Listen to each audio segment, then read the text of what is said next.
viņi iegūs 7. vietu.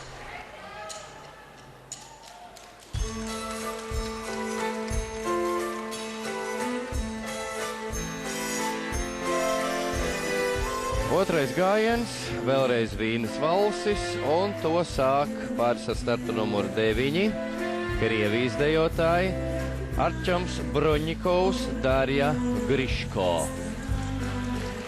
Dejotāji, kas nereti viesojās Latvijā, protams, vairāk jau Rīgā, jo Rīgā notiek starptautiska līmeņa pasākumi, tādi kā Baltic Grand Prix, un, protams, arī Latvija Open, kurš norisinās mēnesi agrāk.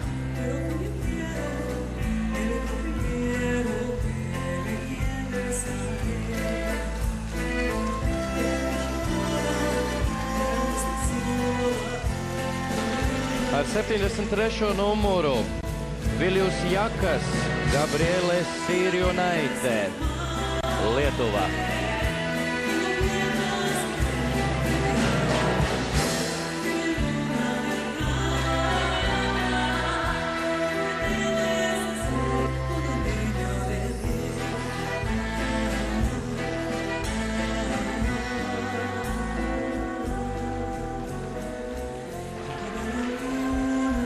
Manuprāt, tas bija pirms šīs dējas, kad rādīja tiesnešu komandu